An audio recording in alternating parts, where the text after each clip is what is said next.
Dito sa Papa Dudut Stories, ikaw ay hindi nag-iisa.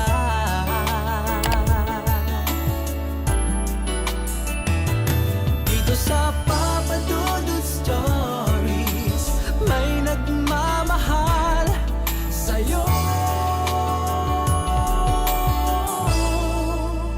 Papa Dudut Stories,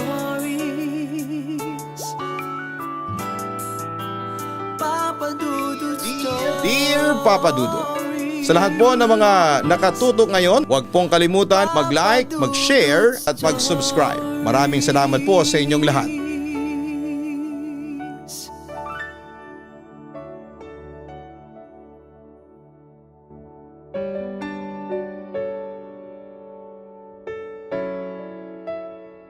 Hindi lahat ng tinig na ating naririnig ay mula sa ating mga nakakasama sa araw-araw nating buhay.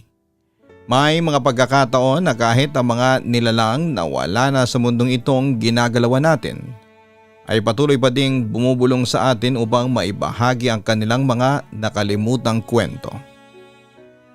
Dear Papa Dudut, magandang araw po sa inyo. Tawagin niyo na lamang po ako sa pangalang Matthew.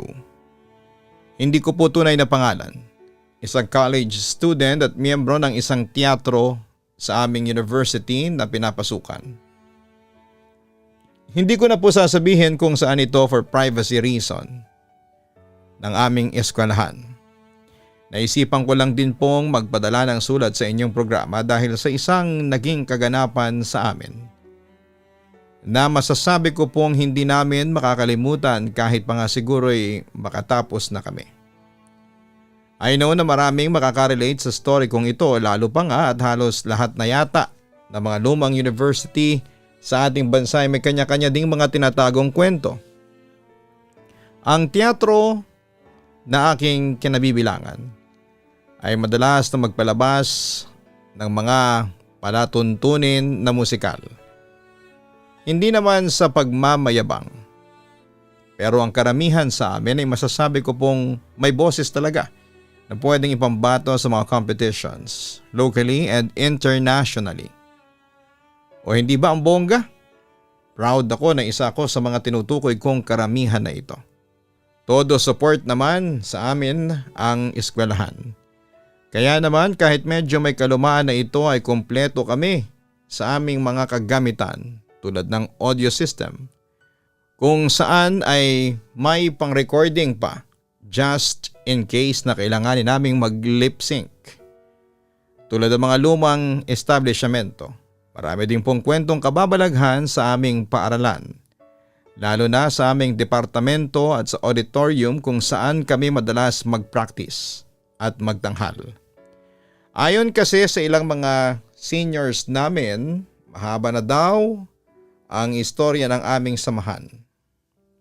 At hindi daw maiiwasan na may magpasalin-salin na kung tawagin nga nila ay mga urban legends na istorya. Isa na nga dito ang kwento ng isang dating miyembro kung saan habang nasa pagpe-perform siya ay bigla na lamang nabuwal at kalaunan nga ay binawian ng buhay. Batay sa mga naunang miyembro sa amin ay may pagkakataon daw na sumasabay ang nasabing estudyante sa mga performance ng ilang grupong nagdaan dito. Kadalasan daw ay maririnig sa background ang tila nakakakilabot na tinig ng nasabing estudyante habang nakikikanta ito sa mga nagtatanghal o nag-iinsayong mga miyembro. Para sa akin, noong baguhan pa lamang ako ay hindi ito totoo at isa lamang gawa-gawang kwento ng mga nabuboard naming seniors. Hello, kaya nga siya tinawag na urban legend kasi wala pa namang nakakita o nakarinig ng boses nito habang nagtatanghal sila. Sa tagal ko na rin kasing naroroon ay wala naman akong nai-experience na gaya ng mga pananakot nila sa amin. And most of the time ay ginagabi kami ng uwi pero wala naman kaming nararanasan na tulad ng kanilang sinasabi. Naging katatawanan na nga lang sa aming mga kapapasok pa lamang doon ang nasabing istorya. Sa tagal na din kasi nito, siguro naman ay nananahimik na ang kaluluwa ng mga kinakatakutan nilang multo daw sa aming tanghalan. Kaya naman nang nagkaroon kami ng isang malakihang pagtatanghal kung saan ay kailangan namin itong paghandaan ng mabilisan, ay walang sino man sa amin ang mag-aakala na ang dati ay tinatawanan naming kwento ay mararanasan din pala namin. Usually kapag ganitong bigla ang pagtatanghal, ang aming ginagawa ay inaabot talaga kami ng gabi sa aming practice. Maaga na siguro para sa amin ang 9 o'clock na pag-uwi. May mga pagkakataon kasi na inaabot kami ng madaling araw lalo pa at kung wala namang pasok kinabukasan. May mga klase din kasi kami kaya naman hapon ang free time namin para makapag-ensayo. Hindi naman namin iniinda ang ganung mga bagay dahil gusto namin ang aming ginagawa. Sabi nga nila, kapag mahal mo ang iyong ginagawa kahit gaano pa ito kahirap ay parang nagiging madali lamang ito para sa iyo. Wala din namang problema sa aming mga magulang ang ganitong aktibidades. Dahil karamihan sa kanila ay naging miyembro din ng grupong aming kinabibilangan. So ayun na nga, unang gabi ng aming practice ay medyo nangangapa pa talaga kami sa mga gagawin. Nandyan yung maraming error pero kahit papaano naman ay may progress kaming nakikita. Isa ako sa mga napiling gumanap bilang mga side character na may malaking ganap sa kwento ng mga bida. Tuwang-tuwa naman ako dahil nabigyan ako ng maituturing na golden opportunity upang maipakita ang aking talento. Kanya-kanya kaming vocalization practice para naman bago kami sumalang ay alam namin ang tono ng aming mga kakantahing himig. Napagpasyahan ko noon na doon ako sa medyo malayo sa kanila dahil baka madistract ako sa iba ding nagpa-practice. Ayoko din namang mapahiya. Kaya naman porsigido ako na matuto sa sarili kong sikap. Saka medyo nahihiya pa kasi ako noon. Kaya naman sa madilim na sulok ako, napiling tumambay at maging lokasyon ng aking pagpapractice.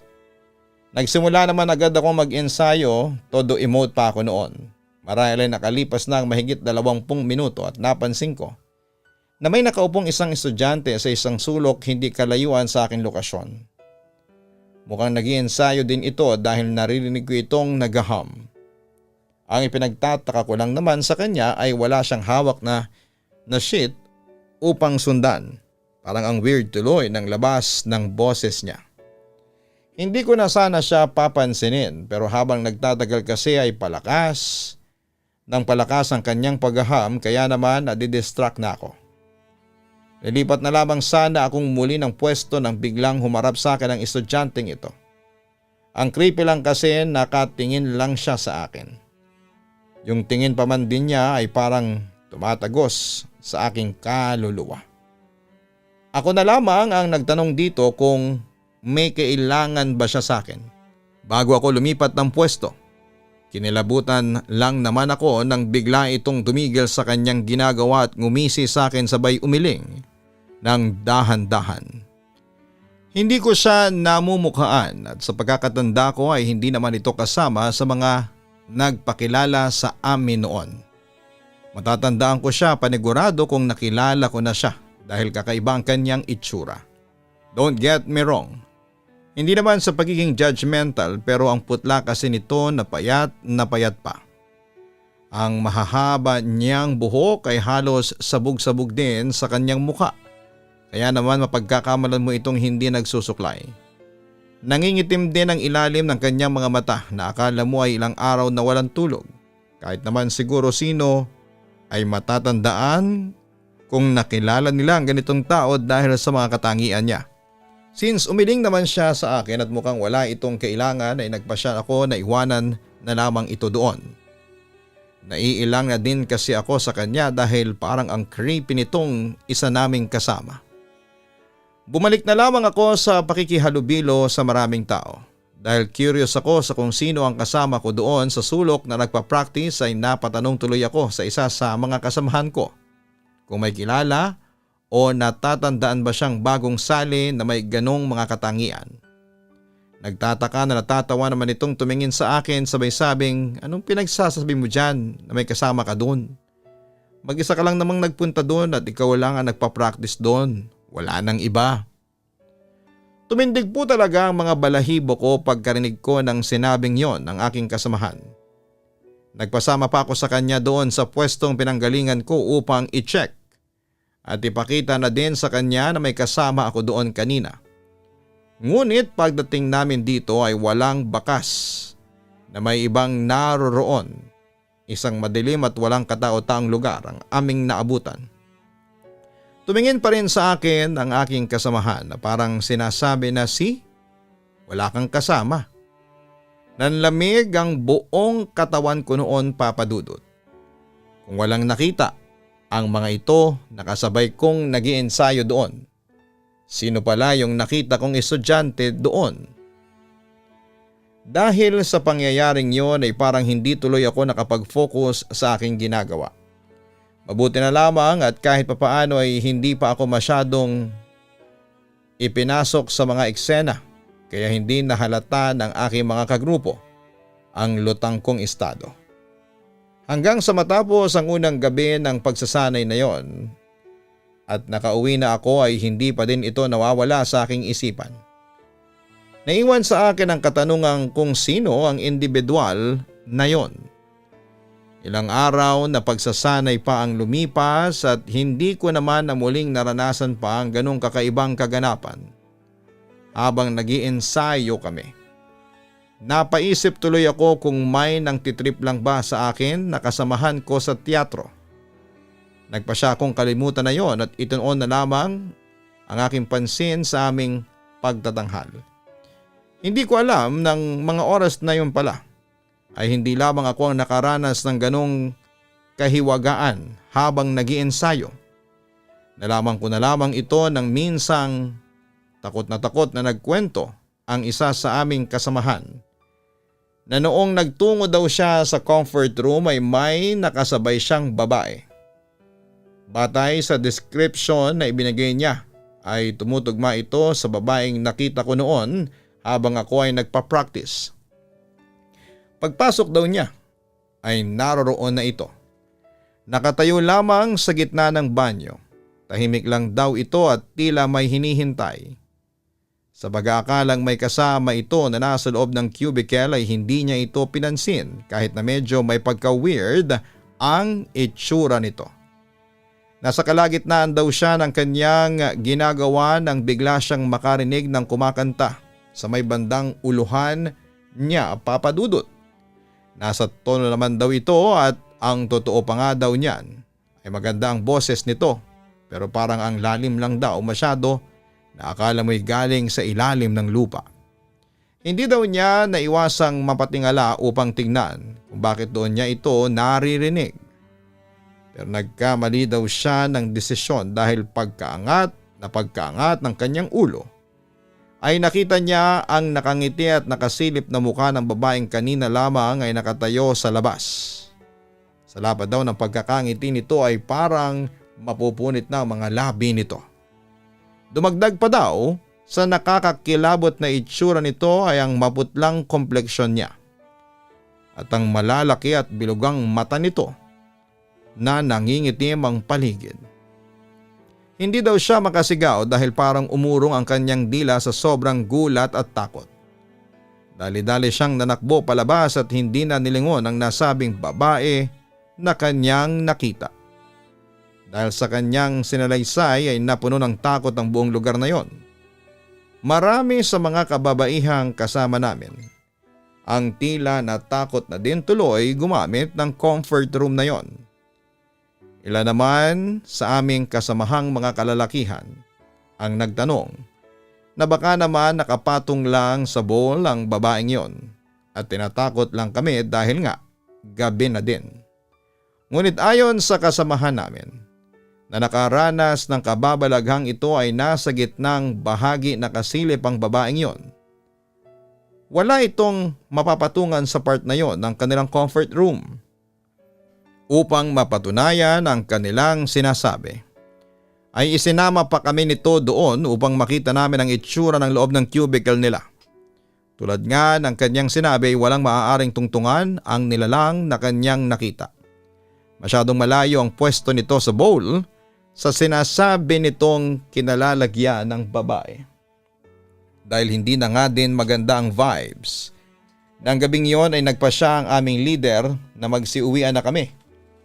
Bukas na lang daw ulit namin itutuloy ang practice dahil mukhang wala na din namang makakapag-focus sa amin. Umuwi kaming lahat ng gabing yon na tahimik at halos walang nagkwekwentuhan. Ramdam namin sa paligid ang kakaibang sensasyon na parabang kahit kami-kami na lamang ang naroroon ay parang maraming mata ang nakamasid sa amin. Marahil dahil nga sa takot na muling magpakita ang nasabing babaeng nilalang na pangalawang beses nang nagparamdam sa amin. Karamihan sa mga kasamahan namin ang nagpasyang hindi na muna umattend. Parang hindi daw kasi nila kaya na magpaabot pa ng gabi sa eskwelahan. Mabuti na nga lamang at mga minor roles lang din naman ang kanilang mga gaganapan. Kaya naman kahit papaano ay nakakapag-ensayo pa din kami ng matiwasay. Wala namang nangyaring kung anumang kakaiba habang nag-iensayo kami. Kaya medyo napanatag na din ang kalooban namin. Nang malapit nang matapos ang aming practice ay nagpresenta ako at ang aking kaibigan na bibili muna ng aming mga maiinom sa labas dahil karamihan sa tubig na aming dala ay naubos na. Masaya kaming nagkwentuhan sa mga koridor at halos mga boses lamang namin ang maririnig ng panahon na yon. Wala na din kasing estudyante ng ganong oras dahil tapos na ang mga klase namin. Madilim na din noon sa bahaging yon dahil iilang ilaw lamang ang iniiwang bukas. Malapit na sana kami sa pintuan palabas nang mapansin namin na may kasalubong kaming babaeng nakayuko. Tinatahak nito ang direksyon patungo sa aming auditorium sa school. Hindi naman namin siya namukhaan dahil nakatabing din ang mahahaba niyang buhok. Pagdaan nito sa aming tapat ay nakaramdam ako ng kakaiba sa kanya, Papa Dudut. Katulad yon ang nararamdaman ko noong una kong makita yung babaeng madalas na nagpaparamdam sa amin. Sinundan ko pa nga ito ng tingin noon. Huminto naman ito sa paglalakad na parang nararamdaman na may nakatingin sa kanya. Bago ko naman makita ang mukha niya ay hinila na ako ng kasama ko upang magmadaling lumabas at nang makabili na daw kami ng mga kailangan namin. Mabilis lang naman kaming nakabili at medyo nawala nga din sa aking isipan ang babaeng nakasalubong namin kanina.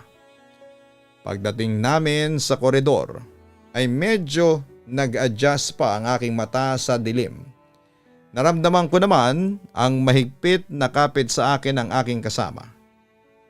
Natawa ko pa nga siyang biniro na baka naman maputol na ang kamay ko dahil sa pagkakahawak niya sa akin. Inampas lang naman ako nito sabay sabing nakakatakot daw kasi sa part na yon ng school. Upang hindi naman siya masyadong kabahan ay nakipagbiruan na lamang ako sa kanya. Nang nandoon na kami malapit sa pintuan ng aming auditorium ay napansin ko na tila may nakatayo sa gitna ng aming dadaanan. Nakarap ito sa amin pero nakayuko na parang lasing pa nga na uugoy-ugoy ang kanyang katawan. Naalala ko bigla yung babaeng nakasalubong namin kanina, mukhang eto din ang babaeng nakaharang ngayon sa aming daraanan. Ewan ko ba kung bakit pero kakaiba ang pakiramdam ko sa kaharap naming ito. May something kasi sa inilalabas niyang vibes na parang hindi ko talaga bet. Hindi lang naman ako ang nakakaramdam nito dahil bumulong din sa akin ang aking kasama. Bes, parang ang weird ni ating, nakakatakot, no? Ayaw ko naman na dagdagan ang takot na nararamdaman niya, kaya naman sinabi ko na lamang na lampasan na lang namin siya at wag nang pansinin pa. Nagpatuloy naman kaming maglakad pero bigla naman itong nag-angat ng kanyang paningin at dire-diretsyong tumingin sa amin. Seryoso ang mukha habang tinitignan kami na para bang hinahamon kami ng sige dumaang kayo kung kaya ninyo. Kahit natatakot ako sa kanyang mga titig ay nakipagtitigan din ako dito habang patuloy na humahakbang ng dahan-dahan.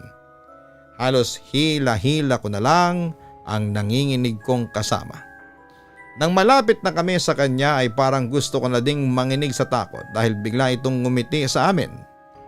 Akala ko'y ganun lamang ang gagawin nito ngunit mas kinabigla namin ang bigla nitong pagsigaw at tumakbo ito papunta sa amin.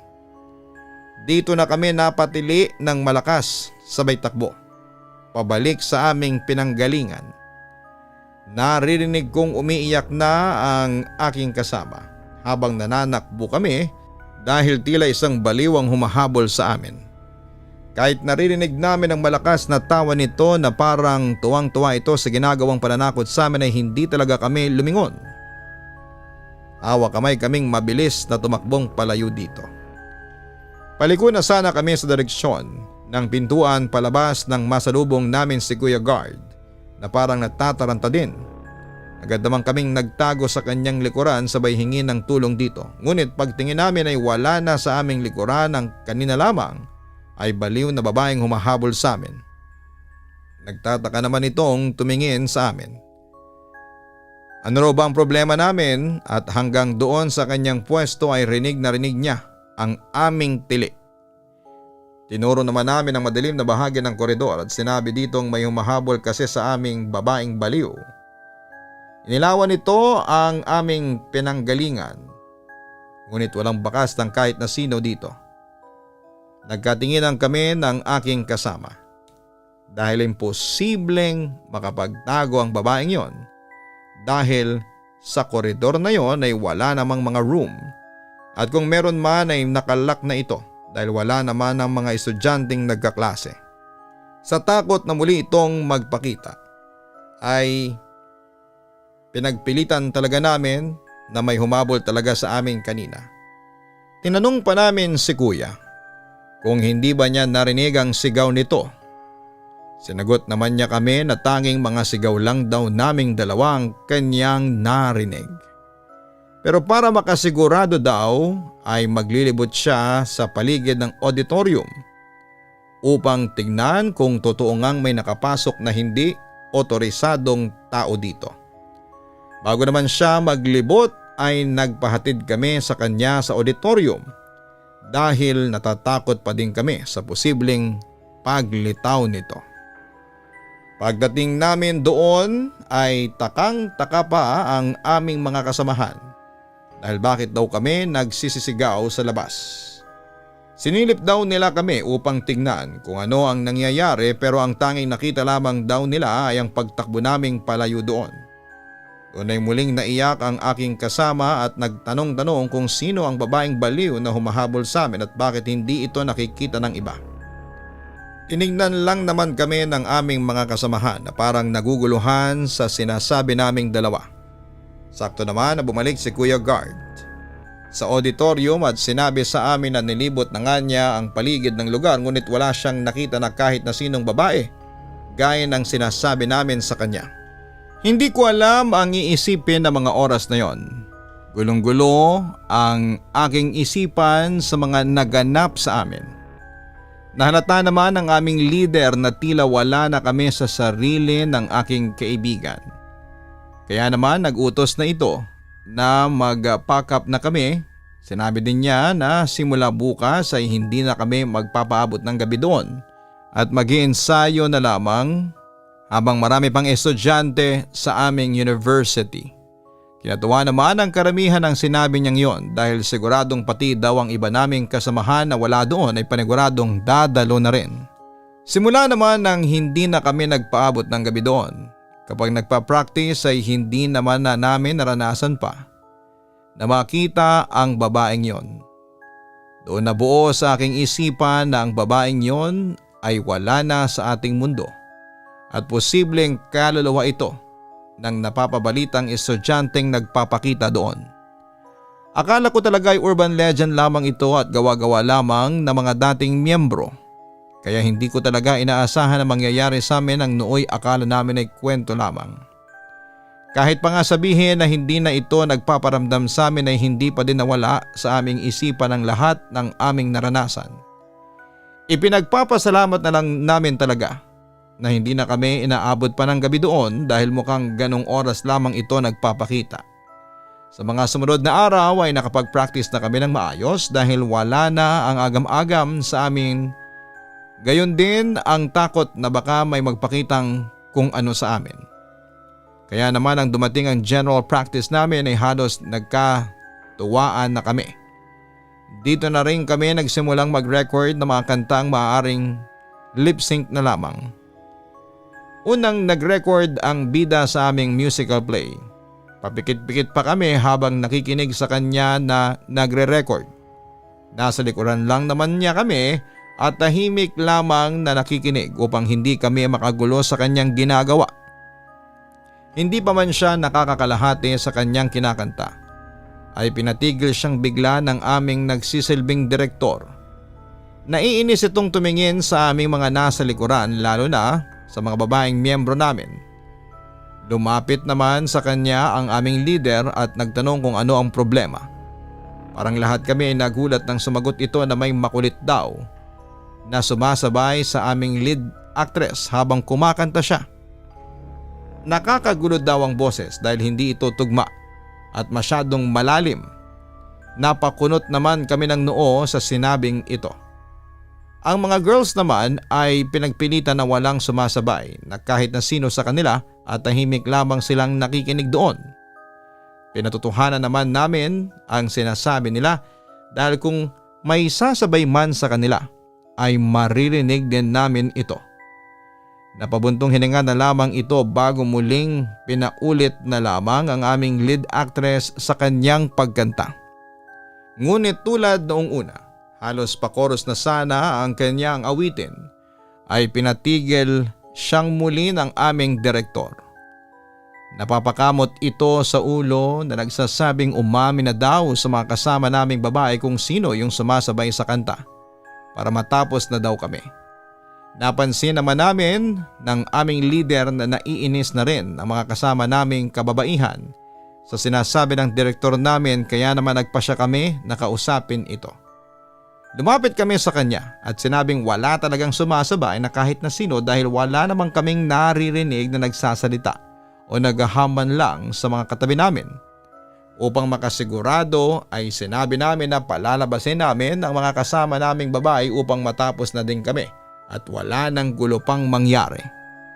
Matapos ng aming napagkasunduan ay agad namang nagsilabasan ang mga babaeng miyembro namin bukod lamang sa aming lead actress sa play. Pabulong-bulong pa nga yung iba dahil gusto din daw nilang makinig. Nang tuluyan na silang nakalabas ay muli na namang sinimula ng recording. Habang kumakanta ang aming lead actress ay napansin namin na natigilan muli ang aming direktor pero this time ay taimtim itong nakikinig na para bang may hinahanap ito doon. Medyo kinabahan naman kami ng aming leader dahil baka may hindi nagustuhan sa tono ang direktor. Ilang saglit pa na pag-oobserba sa kanya ay napansin namin na namutla na ang kanyang muka at tila pinagpapawisan ito kahit na nakatapat naman sa kanyang electric fan doon. May pagkakataon pa na parang napapapitlag ito sa hindi malamang kadahilanan. Matapos mabigkas ng aming lead actress ang huling nota ng kanta, ay agad kaming lumapit sa ngayon ay tila tulala ng direktor namin. Hindi maganda ang pakiramdam ko sa kanyang naging itsura kaya naman nilapitan ko siya at tinanong kung may problema ba sa kanya. Tumingin ito sa akin na para bang may nais sabihin ngunit walang salita na lumabas sa kanyang bibig. Ibinigay lamang nito sa akin ang headset niya. Nagtataka man ako ay isinuot ko ito. Doon niya plinay ang recording ng kanta at pumailan lang naman sa aking tenga ang boses ng aming lead actress. Maganda ang pagkakakanta nito at kuha naman ito ang tono. Tatanggalin ko na sana ang headset sa aking tenga upang sabihin sa aming direktor na ayos naman ang kanta ngunit hindi ko pa man natatanggal. Ang headset ay naulinigan ko na sa recording ang isang mahina ngunit malalim na boses ng isang babae. Sumabay ito sa kanta. Dahil nga sa malalim ang boses ng sumasabay na yon, ay tila naging nakakatakot tuloy ang tono ng aming recording. Napatingin naman ako sa aming direktor na parang nagtatanong kung ano ang himig na yon. Imposible kasi na may sasabay dito na mula sa aming grupo dahil nga pinalabas na namin ang mga kababaihan. Tinawag ko ang aming leader at ipinakinig din sa kanya ang recording. Nakita ko din ang pagkabigla sa mukha ng aming pinuno nang dumating siya doon sa part kung saan ay may kasabay na malalim na boses ng babae ang aming lead actress. Nagkatingin ang kaming tatlo ng aming direktor. Tila iisa ang nasa aming mga isipan. Sino ang sumasabay na yon? Napalibot tuloy kami ng tingin dahil baka may nagtatago na kung sino doon at siya ang nangtitrip sa amin ngunit wala kaming makita. Ipinagpatuloy namin ang pakikinig and this time ay nilakasan na namin upang marinig ng lahat ng naroroon. Habang tumatagal ang kanta ay mas nagiging malalim pa ang boses ng sumasabay dito, dahilan upang magkaroon ng nakakakilabot na kakaibang tunog sa recording. Maya-maya pa ay nawala na ang sumasabay na himig ngunit napalitan naman ito ng mga bulong na gusto kong kumanta. Gusto kong kumanta. Hanggang sa maging pasigaw na itong, "Pakantahin niyo ako! Pakantahin niyo ako sa entablado." Lahat kaming nasa loob ng kwartong yon ay halos hindi makapagsalita. Ramdam ko ang panlalamig ng aking katawan dahil sa aming narinig. Parang hindi naman makapaniwala ang aming leader sa kanyang narinig kaya medyo awkward itong ngumiti sa amin.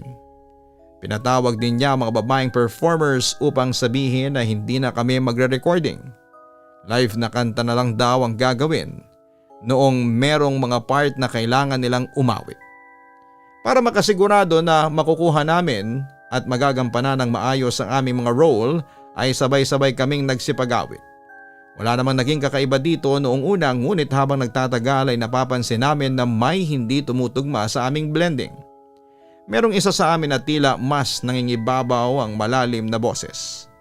Agad naman kaming tumigil sa aming ginagawa at hinanap kung sino ang salarin sa aming hindi pagkakasundo ng mga boses. May video recording naman kami kaya nireview namin ito upang malaman ang pinanggagalingan. Wala naman kaming napansin na kakaiba hanggang sa mapagawi ang aming mga mata sa may madilim na bahagi ng stage. Mula doon sa video ay kitang-kita namin ang isang babaeng hindi naman namin kagrupo ang nakikisabay sa amin. Ang kinakatakot lang namin ay ngising-ngisi ito habang kumakanta. Magulo din ang mahaba nitong buhok na akala mo ay hindi nagsusuklay. Isinom namin ang video at doon ay namukhaan ko ang babaeng yon na siyang humabol sa amin noon ng aking kaibigan. Ito din ang babaeng sumasabay sa akin noon habang mag-isa akong nag-iensayo. Ayaw ko mang takutin ang aking sarili at ang aking mga kasama ay sinabihan ko sila na hindi lamang kami mga miyembro ng grupo ang naroroon. May kasama kaming ibang nilalang na siyang gumagambala sa amin sa unang araw pa lamang ng aming pag-iensayo. Kaya naman napagpasyahan namin na sabihin na ito sa aming mga teacher upang mapatanong kung paano namin mapapatigil ang panggugulo na yon. Matapos naming banggitin sa kanila ang mga nangyari ay nagpatawag sila ng pare. Pinabindisyonan nila ang aming auditorium upang hindi na muli pang magparamdam ang tinig na yon sa likod ng entablado. Pagkabindisyon naman sa auditorium ay nawala na din ang pagpaparamdam doon. Sa awa naman ng Diyos ay naitawid namin ang aming musical performance nang walang anumang aberya. Hindi ko po alam kung ano na ang nangyari sa kaluluwang ng gagambala sa amin noon, ngunit umaasa ako na naway nakuha na niya ang katahimikan na nararapat para sa kanya. Hanggang dito na lamang po ang aking liham, Papa Dudut, naway mapili po ninyo na basahin. Lubos na gumagalang, Matthew.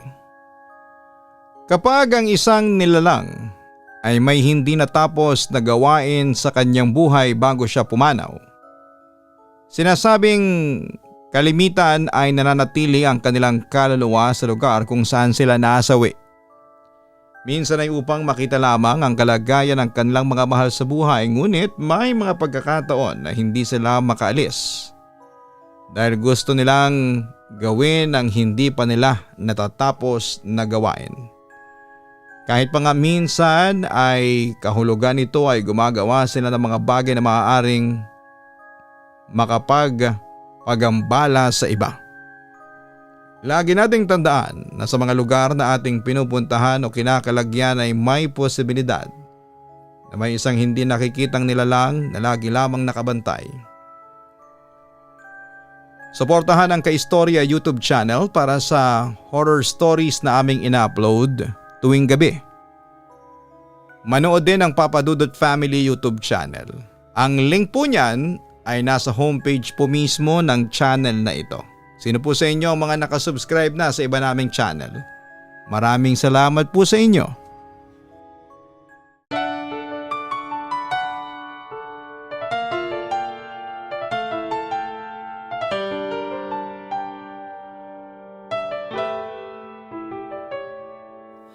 Ang buhay ay mahiwaga, laging may lungkot at saya. Sa Papa Dudut Stories, laging may karamay ka.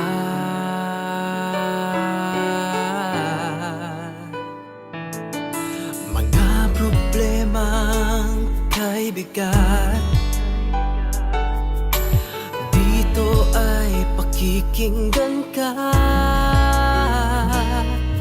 Sa Papa Dudut Stories, kami ay iyong kasama.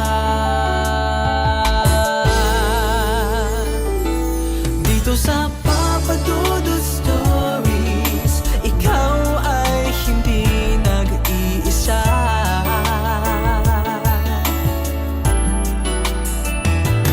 Dito sa Papa Dudut Stories, may nagmamahal sa'yo. Papa Dudut Stories, Papa Dudut Stories.